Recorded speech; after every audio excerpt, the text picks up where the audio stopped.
विद्यार्थी मित्रांनो, आज आपण जो व्हिडिओ पाहणार आहोत त्यामध्ये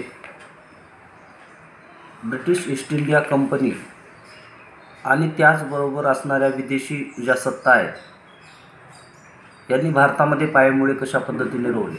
आजपर्यंत आपण व्हिडिओमध्ये इंग्रज असतील, फ्रेंच, डच, पोर्तुगीज यांनी भारतात सत्ता प्रस्थापित कशी केली याबद्दलची माहिती पाहिली.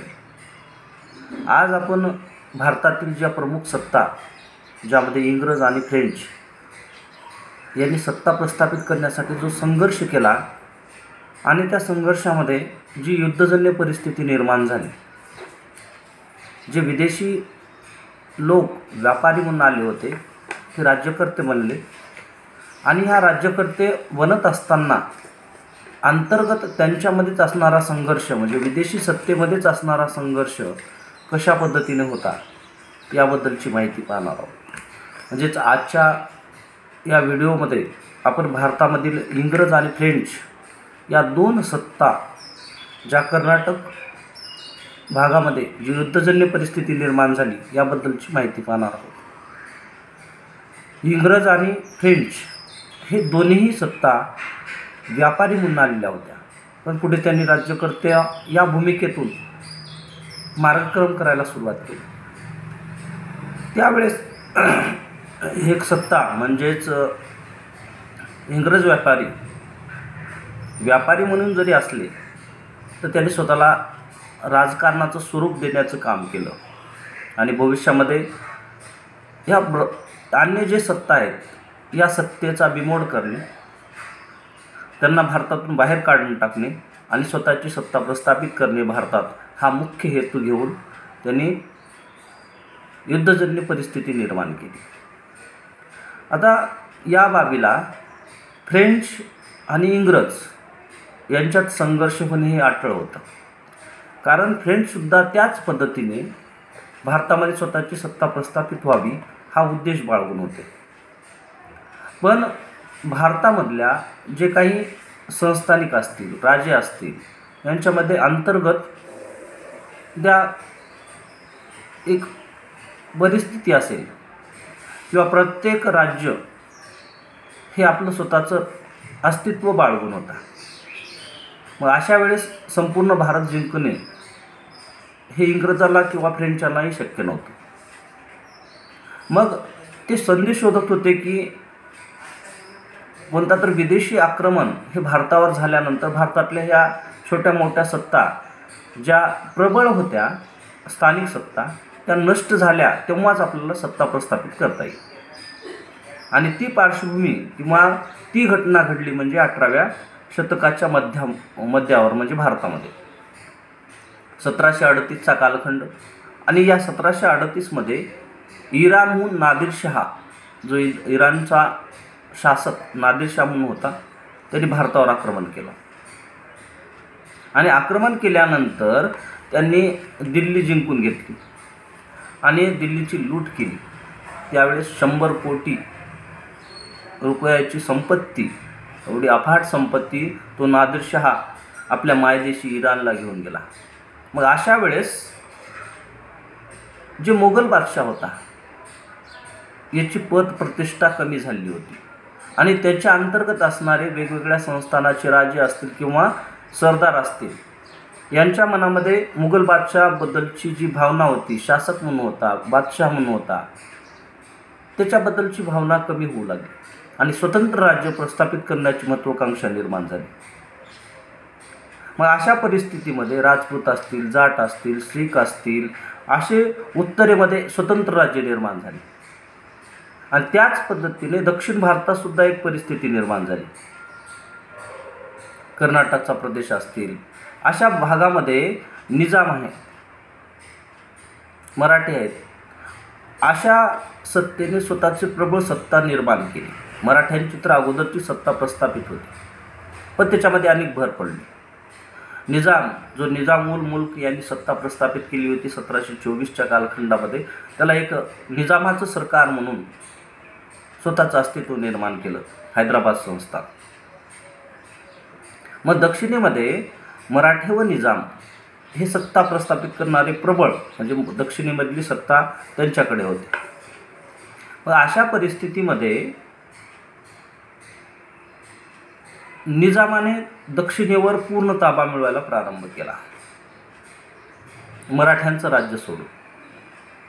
आणि मराठ्यांनी त्या काळामध्ये दिल्लीचं बादशाह पद किंवा दिल्लीची सत्ता कमकुवत बनल्यामुळे त्यांनी उत्तरेकडे सत्ता प्रस्थापित करायला सुरुवात केलं. आणि अशा परिस्थितीमध्ये मराठ्यांनी पंजाबपर्यंत आपले राज्य प्रस्थापित केलं. दिल्ली जिंकण्याची सुद्धा महत्त्वाकांक्षा बाळगून असणारे मराठी होते. मग अशा परिस्थितीमध्ये दक्षिणेत कर्नाटकाच्या प्रदेशामध्ये कोणती अशी प्रबळ सत्ता राहिली नाही, फक्त निजाम सोडून. याचा फायदा इंग्रज आणि फ्रेंच या व्यापारी असणाऱ्या सत्तेने घ्यायला प्रारंभ केला. निजाम हा आपल्या प्रदेशापुरताच मर्यादित होता, पण मराठे हे उत्तरेमधला प्रदेश मिळवण्यासाठी मार्गक्रम करत होते. त्यांना दक्षिणेतला जो प्रदेश त्यांच्याकडे होता तो त्याच्यापेक्षा जास्त वाढवण्याचा प्रयत्न त्यांनी केला नाही. आणि याचा फायदा इंग्रज आणि फ्रेंच यांनी घेतला. आणि इंग्रज आणि फ्रेंच यांच्यामध्ये सत्ता संघर्ष सुरू झाला. म्हणजेच आजचा जो कर्नाटक आहे किंवा तामिळनाडूचा प्रदेश आहे, हा प्रदेश म्हणजे त्या काळचा कर्नाटक किंवा दक्षिणेमधला प्रदेश म्हणून ओळखला जात होता. या दोनही सत्ता एकमेकांना शह देण्याचा प्रयत्न करत होते.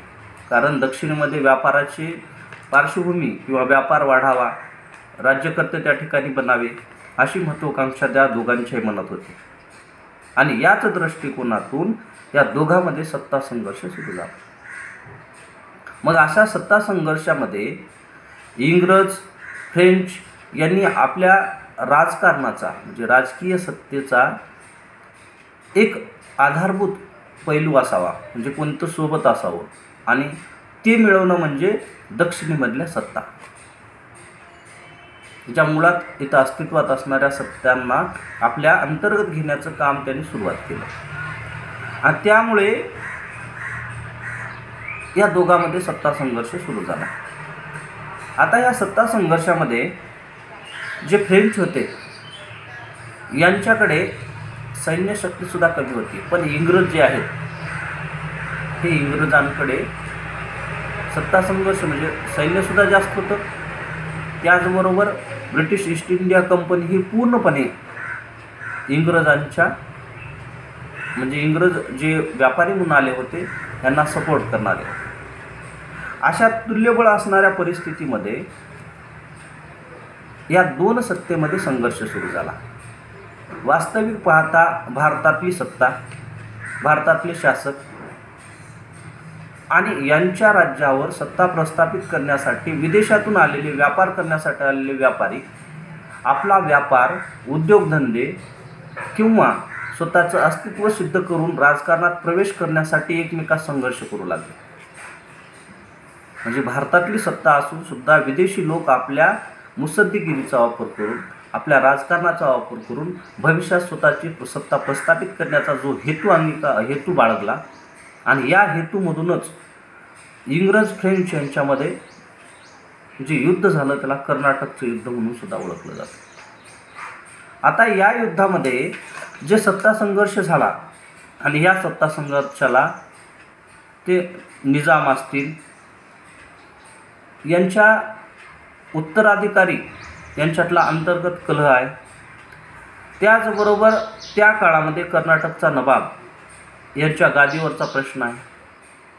या दोन, कर्नाटकचा नवाब आणि हैदराबादचा निजाम, या दोनही शासकाच्या सत्तेने म्हणजे शासकाच्या उत्तराधिकाऱ्यांनी आपलं स्वतःचं राज्य टिकून राहावं यासाठी म्हणून इंग्रजांशी आणि फ्रेंचांशी मैत्रीपूर्ण संबंध प्रस्थापित करण्याचा प्रयत्न केला.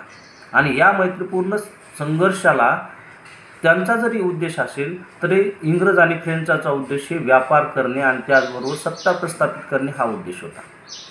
आणि याच्यातून जो संघर्ष झाला तो संघर्ष म्हणजे पुढे भारतामध्ये दक्षिणेमध्ये सत्ता प्रस्थापित करणारी एक राजसत्ता म्हणून फ्रेंच पुढे आले. फ्रेंचांचा काही काळ दक्षिणेमध्ये वर्चस्वसुद्धा प्रस्थापित झालं, पण इंग्रजांना ती बाब सहन झाली नाही आणि पुढे त्याच संघर्षाच्या काळामध्ये फ्रेंचाचं अस्तित्वच पूर्ण नष्ट करण्याचा प्रयत्न इंग्रजांनी केला आणि भारतामध्ये सत्ता प्रस्थापित केली. म्हणजे ही पार्श्वभूमी आहे की दक्षिणेमध्ये सत्ता जी प्रस्थापित झाली, सर्वप्रथम इंग्रज आणि फ्रेंच यांनी महत्त्वाकांक्षा बाळगली, पण ती महत्त्वाकांक्षा ही पूर्णत्वास आली ती म्हणजे इंग्रजांनी भारतामधल्या सर्व फ्रेंच असतील, डच, पोर्तुगीज या सत्तेला बाहेर करून टाकलं आणि त्यांनी राज्य प्रस्थापित केलं. म्हणजे सर्वप्रथम इंग्रजांनी अंतर्गत गोष्टी म्हणजे स्वतःच्या अंतर्गत सैन्य सुधारणा केल्या, अनेक बाबी केल्या आणि त्यानंतर आपले प्रतिस्पर्धी असणाऱ्या लोकांशी संघर्ष करून त्यांना बाहेर काढण्याचं काम केलं. म्हणजे आजच्या आपल्या ह्या प्रकरणामध्ये भारतामध्ये ब्रिटिश ईस्ट इंडिया कंपनी म्हणजेच इंग्रज यांनी फ्रेंचाशी कसा संघर्ष झाला या दोघांशी, आणि त्या काळात जर इंग्रजांचा पराभव झाला असता तर फ्रेंचांचं राज्य भारतावर प्रस्थापित झालं असतं. पण इंग्रजांची महत्त्वाकांक्षा, सैन्यशक्ती, साम्राज्यवादी धोरण यामुळे इंग्रज हे प्रबळ बनले. म्हणजे आजच्या पिरियडमध्ये आपण भारतामधील इंग्रज फ्रेंच संघर्ष याची पार्श्वभूमी काय, कशामुळे संघर्ष सुरू झाला आणि त्याचा परिणाम कशा पद्धतीने होणार आहे या बाबीची माहिती म्हणजे आजच्या पिरियडमध्ये आपण पार्श्वभूमी बघितली तासामध्ये.